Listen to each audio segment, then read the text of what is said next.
मुंबई के सबसे शक्तिशाली नेता बाल ठाकरे साहब के जाने के बाद उनके बेटे या ये कहें कि उनके एक बेटे उद्धव ठाकरे ने जिस तरह से पार्टी को चलाया है, मुझे नहीं लगता कि उन्हें राजनीति की इतनी समझ है। उनसे उनकी पार्टी के अंदर ही हो रही कलह ढंग से संभाली नहीं गई। इसीलिए पहले एकनाथ शिंदे अलग हुए और फिर अब चर्चा में है कि 5 से 6 उनके सांसद, जो 9 सांसद हैं उनमें से 5 से 6 सांसद उनसे टूटकर या तो बीजेपी में विलय करने की कोशिश करेंगे या किसी और पार्टी में, लेकिन वो उद्धव ठाकरे के साथ नहीं रहना चाहते। ये राजनीतिक समझ की कमी को दिखाता है उद्धव ठाकरे की। और एकनाथ शिंदे ने अभी बड़ा बयान दिया कि भाई ये तो ट्रेलर है, फिल्म अभी बाकी है।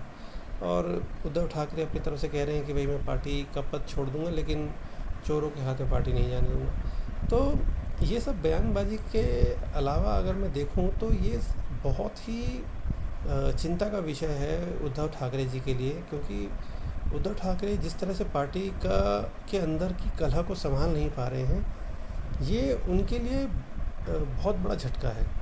और इससे उनकी भविष्य की राजनीति, उनके बेटे के राजनीतिक भविष्य की राजनीति बेहद कमज़ोर पड़ती जाएगी। तो मुझे लगता है कि उद्धव ठाकरे को अब कहीं ना कहीं कॉम्प्रोमाइज़ करना पड़ेगा और राजनीति में अपनी बाहर की समीकरणों पर ध्यान देने के बजाय अंदर की समीकरणों पर भी ध्यान देना बहुत ज़रूरी होता है, जो कि उन्होंने शायद नहीं दिया।